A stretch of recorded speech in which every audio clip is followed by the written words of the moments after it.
Right, so these two locks that you can see in front of you are made by a very reputable company called INGERSOLL. And they make very, very good locks. They are quite expensive. I think this one, you probably get a second-hand one for about, I don't know, 70 quid or something. But if you want them brand new, then they start costing a little bit more. I believe that one's about £80 brand new. And I'm guessing roughly from the last time I've looked or I've seen around, probably 180 or something. And fair play to them, it's worth every penny in my opinion, because they are a bitch to pick in the beginning.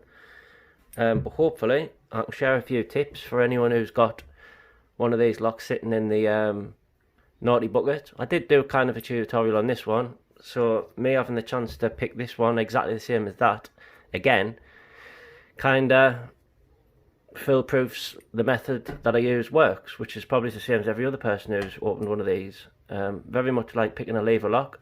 They have got a slight rattle when the lever's in gate. Now this one, John Eggington's one, which was the smaller version, and this one, I haven't detected or saw any security or anti-pick levers in there. Now if they added them anti-pick levers into this lock, this will be a formidable lock. I mean, this will be absolute a nightmare to pick. So I thought it would be quite interesting just to show you the insides of it working. So it might work better this time than the last video that I did on this, because I've got a new light surrounding my camera, so hopefully you can get a better look. Now if I pull the key out and just bring that really close up, as you can see there's a sidebar which will sit proud of the opening. If I can get a pick I can show you. If you think that this ledge here is stuck in a groove which rides, where is it? Rides along this ledge here. As you can see, it's got a little moon cut out all the way back. Hopefully you can see that. See it? Now what happens is, in the lock position, this bar, that shape, would sit in there in the lock position. Now when you put the key in, which I'll show you what happens in a minute, this will actually retract flush with the housing that it's sitting in, which will allow this to turn, and in turn would then allow the ball bearings to come into this side. So if you can imagine it sitting like that, the ball bearings are being pushed. So when you turn this to this side, it allows the ball bearings to go in further, which allows the shackle to then come out. I hope that made sense. Right, so the keys for these locks looks like this. Now what you've got 5 levers on the top and you've got 5 levers on the bottom. And what the aim is when you're picking it, obviously, is to get all those to the correct gate, which will align all of the levers up with this sidebar, allowing it to retract, and I'll show you how that happens right about now. So as you can see, they're all mixed matched, but as you slowly put the key in, see them all moving, and what they'll form is a gap running straight through the center. So when this goes down, the sidebar goes down, it's got a full slot for it to retract into, allowing this portion to spin. The ball bearings will then slide into this part when the shackle's pulled from the lock. So I'll show you it again. Get right up close. So all of these are mixed matched in the centre, and what I mean, just might as well get right into the detail here. It's not these that I'm talking about, it's these. So that the 10 lever discs or levers, as you can see, we'll go again, slowly take shape until last one. Now what we've got is a full slide or U-shape lined up all the way down there. See, you might be able to see it better from that angle. All of those here, so in between all of here there's a straight path for that to sit in. So that's what we're aiming for when we're picking. So if I put this lock aside, this lock here, we're going to try and pick. I did pick it yesterday. Some of you would have seen it on social media. I try to keep that as up to date as I can. But this will fit in there. But this doesn't operate the lock. Now this lock here, it hasn't been gutted yet. It's still got the original, or from what looks like the original, split pin as we would call it. So we'll get it picked. I'll try and get that off. It shouldn't be too much because it looks like it's already been out before. The lock actually come from Andy from AGW Locksmiths in Rugeley. So I can put him in the cards here. He is on Facebook. He's in our, I think he's in our locksport group, to be honest. But I'll put it in the vise and we'll see if we can get it picked on camera. I picked it again this morning, so I'm hoping that it's just going to go nicely as it did. I will try and speak you through what I'm doing at all times, if I can get it to sit nicely. It's absolutely sweltering in here. I think we've had a bit of a heat wave. Right, so a little tip I can give anyone who's trying to pick this lock is you've got to use, or I use, just for better feedback, I use heavy tension. And you just need to go in, or what I do, I put 2 tension wrenches in. One there, and one there.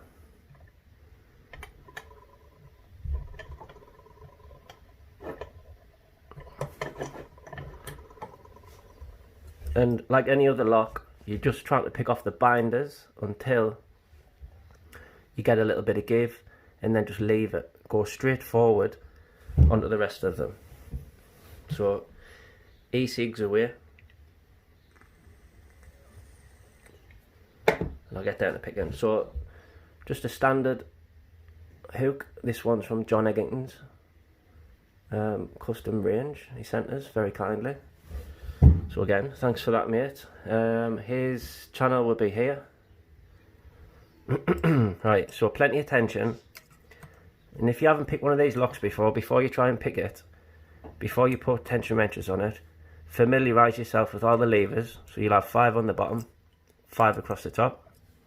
Now, when you're comfortable with that, smash some tension on there, and then go through again and wait until you hit the lever which is giving you the most resistance. And what you want to do, like when you're picking lever locks, is just nudge it just a little bit, and if you press it again after that, it's still tight, then pick it again. And you keep on doing that until it gives. Even if it just gives and it feels a little bit rough, go check the rest of them, and if nothing else is binding, then you know when you come back to it, it'll still be tight, and once it's picked, you move on to the next one. And that's basically what you do all the way through the lock. So number 1 on the bottom is springy. I'm going to leave him. Number 2 is springy. Now 3 is tight. So what you want to do with that is eye up the tension just slightly, get above it, and you only touch it until it stops. It's not binding anymore, so you leave it. And then you go to the one in front of it, touch it, springy, leave it. The back one, number 5, springy. But because we had some play with number 3, because it's moved, it's changed the way the lock's sitting. Just slightly, very slightly, but it matters. So what you want to do is you want to come to the front and just check number 1 and 2 again. So springy, springy, and just for kicks, try number 3, springy. Right, now the purpose of these 2 tension wrenches, it isn't just to give you more tension, because that's definitely one of the reasons I do it, is because when you come to do the top ones, if you've picked something on the bottom, you don't want to be levering off the bottom levers to pick the top levers, because there's a chance you might overset something. But as long as you've got this here, I found it gives you just enough clearance to be able to pick the top without interfering. So we'll start at the front. Number 1, springy. Number 2, that there is stiff, so we're going to give him a pick. And now he's went a little bit springy to a dead stop. And that, in these locks, the last 3 I've picked, including this one, that's a set lever. The same as the jiggle test when you're doing it, picking mortise locks. Not that I'm an expert with mortises, but similar sort of thing. So then you go forward onto 3, springy, leave him. 4, springy, you've just heard that flick, and springy, right? But because we've got some joy on 2, then you want to check 1. Come back to 1. 1's binding. Ease up now, but because I've picked 1, guess what? I'm going to pick number 2 as well. Or at least try number 2. He's still where he needs to be. 3. Binding. A little bit of give.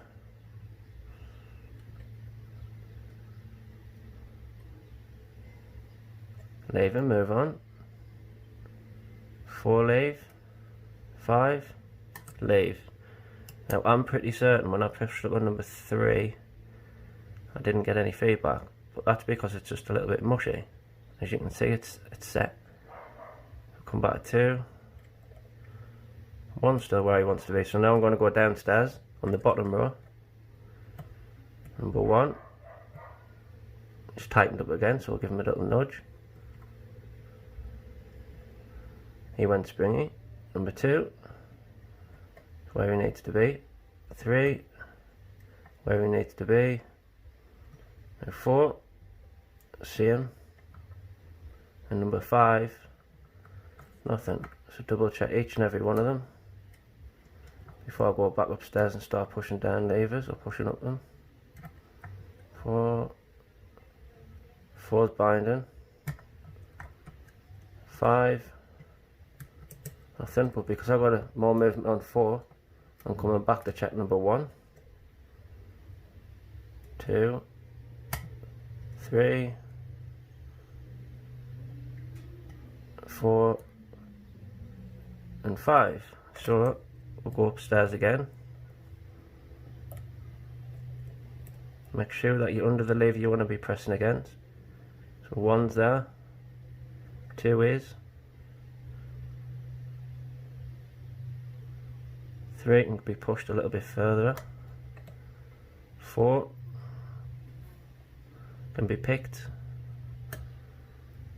5, nothing. I'm going to come back to number 1, which is sitting quite high. 2, well, didn't get good feedback off 1 just. 1's in, 2 is, 3 is, 4 is, 5 springy,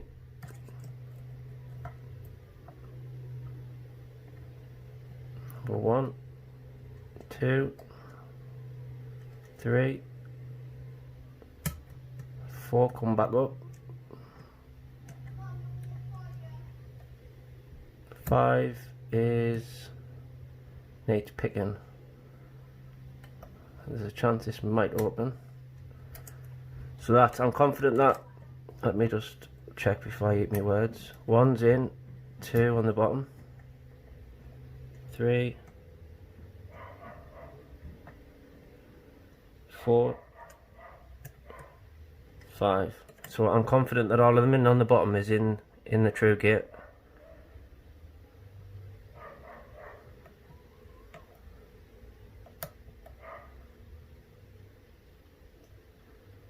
One is in,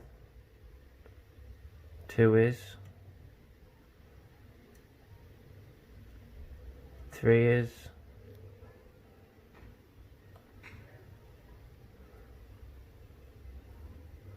4 isn't, or is stiff. 4 now is. It should leave 5 being binding, which it is. It should pick. Must be just one of these here. Might be 1. It's not 1. It's not 2. It's not 3.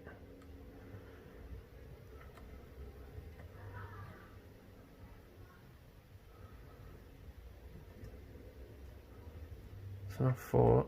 That's 5 needs to go further. Let's check the bottom row. 1's in. 2 is. 3 is. 4 is. 5. Another clip off 5. Double check the bottom again.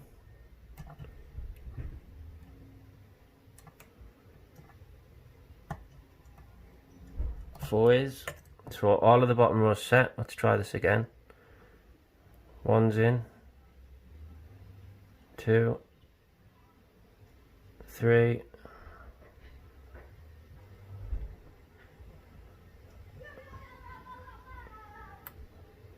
4's a bit hard to tell. I think 4 may be overset, but we'll soon find out.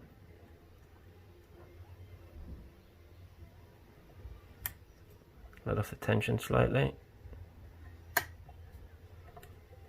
Go back in. I'm not trying to make this a clean run, it would have been nice, but these things happen, so I'm filming it and I'm staying with it. 4's in now, that did drop. So number 5. I'm going to leave 5 because I want to finish on 5, I think. Because that's what's happened the last couple of times I've picked it. 2, 3, 4, 5, which then means 1, 2, 3, 4, which leaves 5 the last one. There you go. That's it open.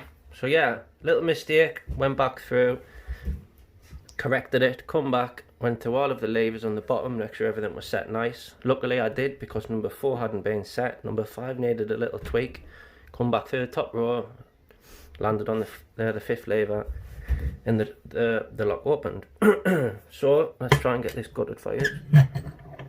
Don't know how successful this is going to be. I'm going to zoom out just a little bit, excuse me. Right, so let's just try and get comfortable here. Right, so this is probably going to be a good idea. I'll put a key in there just to stop it spinning. Try and get that out. Should just pull out, I think.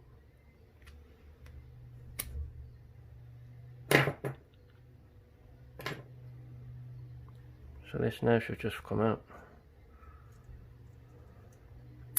Don't know what's going on here. Let's come off. Let's come off. But as you can see inside, everything's there.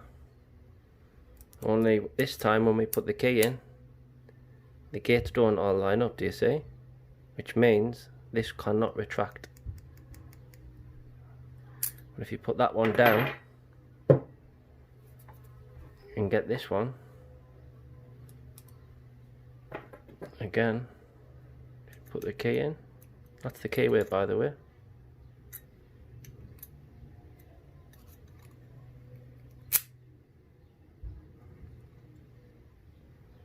As you can see, they're all lined up.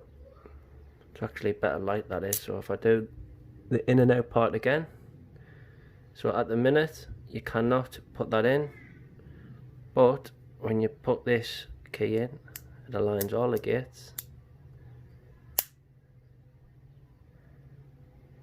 like that, if you can see it, which means the ledge on the bottom of this sidebar can then retract fully, allowing this to turn, let the ball bearings come in, the shackle can be pulled out.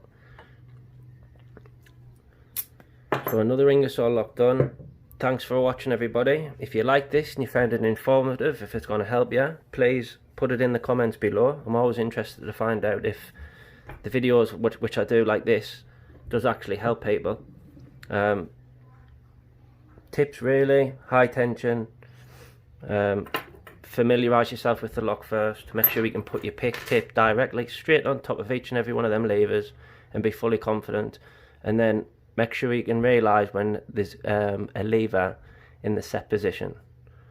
So nice strong pick. 2 tension bars help to stop you oversetting the levers on the bottom when you're picking the top, and the top when you're picking the bottom. But other than that, get yourselves over to Locksport Anonymous on Facebook. Here's the link. I know it was a longer video, but I hope it was informative enough to be able to watch it. So thanks for now, and enjoy the slideshow.